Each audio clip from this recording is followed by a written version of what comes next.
Nah kemudian di sini saya tabarruk dengan Said Muhammad, gurunya Kiai Haji Azaim. Saya mau cerita tentang amaliyah tadi. Saya sebetulnya nggak niat bacakan bab itu, gara-gara ada khataman jumlahnya banyak saya jadi pusing. Ini panitianya tanya, khatam betul apa enggak? Iya Gus, khatam betul.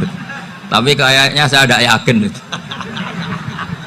Karena saya ini kan dari pondok tahfidz itu. Biasanya anak khataman itu ya rodok bodoni itu loh. Wes diwaca buanter sing nyemak ya mau ndelok pojoke tok.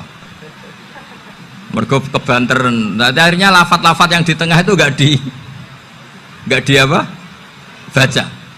Tapi ya semoga dimaafkan Allah lah. Yang jelas itu enggak. Tapi saya mau cerita ya. Jadi cara berpikir Said Muhammad ini nanti juga saya teruskan di Ma'had Ali. Ini saya baca ya. Di antara yang diyakini madhab Malikiyah, ini saya baca saja teksnya. Jadi ada riwayat namanya, kalau Said Muhammad bahasakan itu Ataqoh Somadiyah.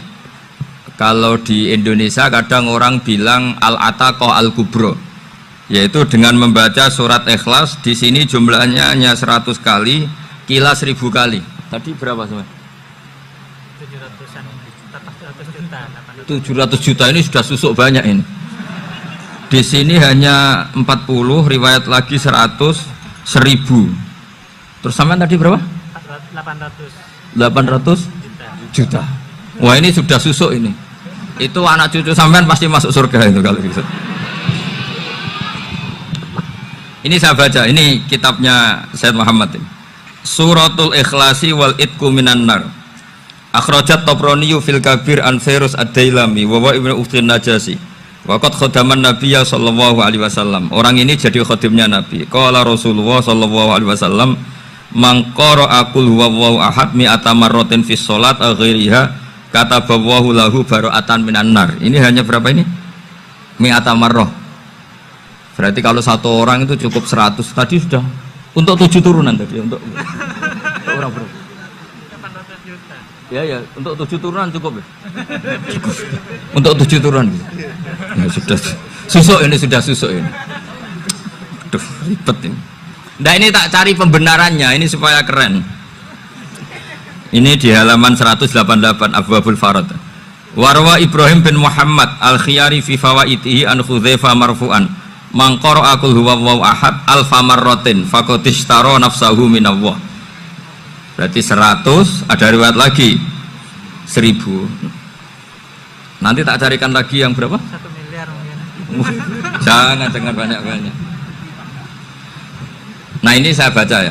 Wa hadzal adatu huwa al-ma'rufu bi ataqatis somadiyah. Wa qad nassa jama'atun mutaakhiril malikiyah ala istihbabi ataqatis somadiyah. Wa haddu ala qiraatiha wa istimaliha. Minhum Asy-Syaikh Abdus Salam Al-Asmar sak terusé niku. Jadi kullu haula'i istahabbu ataqatas somadiyah ma'atirafi ba'dihim kal misnawi bisyiddati fi hadisiha. I'timadan ala anna hadza minal fadha'il allati yutasahalu fiha. Faman sa'a yasta'milaha roja'a khusulama fiha fala ba'sa bidzalik ala syarti alla ya'taqida thubuta dzalika anin nabi sallallahu alaihi wasallam hatta la yaqa fil kitsbi alaihi. Jadi intinya itu silahkan Anda bikin jumlah sesuai versi Anda, yang penting Anda jangan kampanye kalau itu perintah Kanjeng Nabi Muhammad sallallahu alaihi wasallam. Karena kalau kamu atasnamakan Nabi kemudian jumlahnya sampai 800 berapa? 800 juta, berarti Nabi mengajarkan masyaqqah pada umatnya. Jadi cukup yang riwayat itu di sini hanya 100 sama 1000. Jadi kalau jumlah tadi untuk 7 apa? Turunan. Jadi kamu harus ditutup dengan doa, ya Allah, semua itu bukan untuk saya tapi untuk 7 turunan. Tolong catat ya Allah, karena itu. Jadi artinya gini loh ya, orang Indonesia yang sering mempraktekkan ataqoh somadiyah itu bukan tanpa dalil. Ternyata dalam madzhab Maliki, saya masih ingat ketika mbah saya kandung, bapaknya bapak, asmane Mbah Nur Syam, itu wasiatnya minta dibacakan 4000. Yang baca pas itu ya bapak sama anak-anaknya. Dan kemudian alhamdulillah zaman akhir itu mulai agak ngawur. Kalau ada acara itu wong liya kon maca anake mlebu metu gak melok maca. Itu keliru, saya jamin itu keliru. Saya sering kalau mimpin di rumah, kalau yasinan di tonggo-tonggo kok anaknya gak maca, saya keluar. Bapakmu wong liya kon maca, kata saya gitu. Jadi itu menurut saya itu yang jelas. Saya sampai ngisi begini, yang ada riwayatnya itu idza mata ibnu adam in qata amaluhu illa min salasin shadaqatin jariyah au ilmin yuntafa'u bi awaladin sholihin yatullah. Itu tidak ada di hadis au kiyayin sholihin yatullah, kata. Yang ada itu awaladin apa? Sholihin. Jadi anaknya harus ikut, kalau tidak usah, kata. Akhirnya anaknya dawuh tinggi Gus nggih. Akhirnya tak kei jagung paling akeh, kula mendet sithik. Wong aku ora anake kok. Kadang-kadang enggak, orang lain baca buahnya anaknya mau mlebu metu mau enggak no tamu mbek rokokan. Itu harus ditobatkan itu. Keliru itu. Karena nasnya bukan au kiyayin sholihin tapi awaladin sholihin. Ini bukan provokator, ini memang ya seperti itu. Nah, terus tentang tadi la ilaha illallah yang didawuhkan Gus Azaim. La ilaha illallah itu penting sekali, cuma saya mohon itu dielmoni lah. Jadi dulu kalimat ini menjadi spesial karena dielmoni, karena dimulai dari fa'lam annahu la ilaha illallah. Terusannya ayat tuh wastaghfir li dzambika walil mu'minina wal mu'minat. Saya ulang lagi ya. Terusannya ayat tuh wastaghfir li dzambika walil mu'minina wal mu'minat. Makanya menurut mazhab Sadili, kamu disuruh baca la ilaha illallah dulu, jangan istighfar dulu. Saya ulang lagi ya. Dalam mazhab Sadiliyah itu la ilaha illallah dulu, nggak boleh istighfar dulu. Alasannya masuk akal. Orang yang kafir 70 tahun itu sekali baca la ilaha illallah itu langsung yughfar lahum ma qad salaf.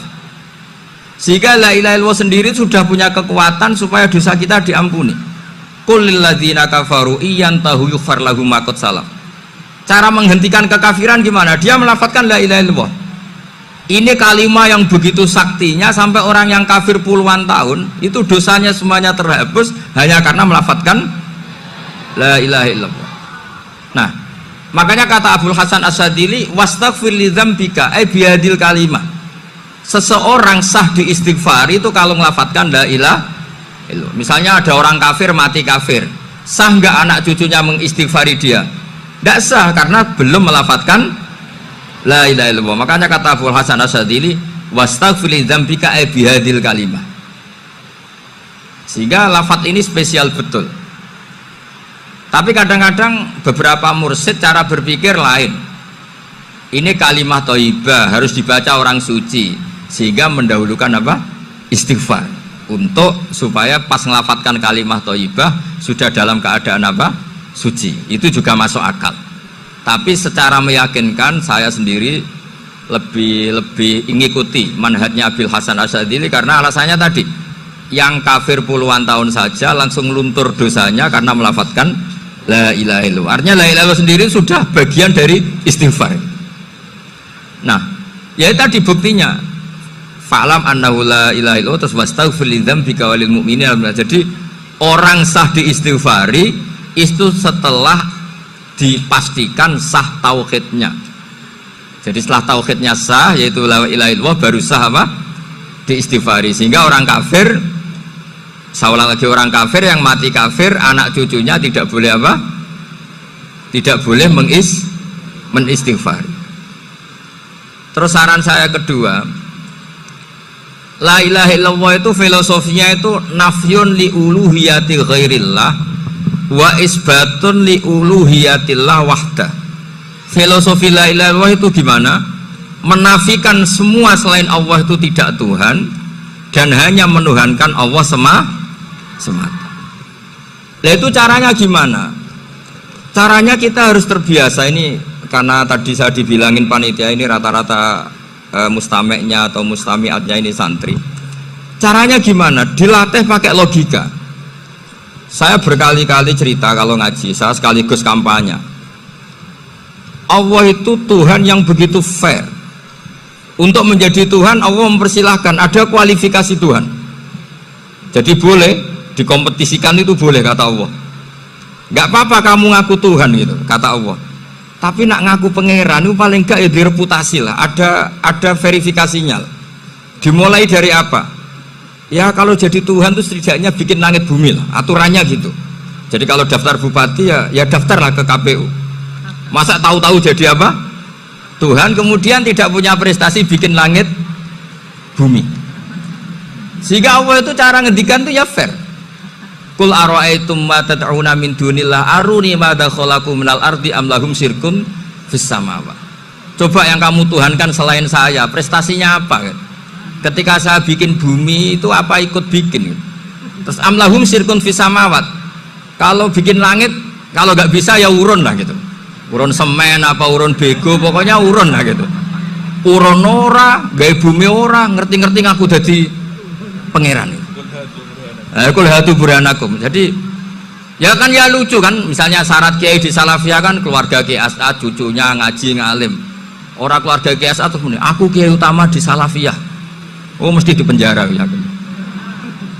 Lah yo gak gawe langit bumi, gak ada prestasi terus ngaku sebagai apa? Tuhan.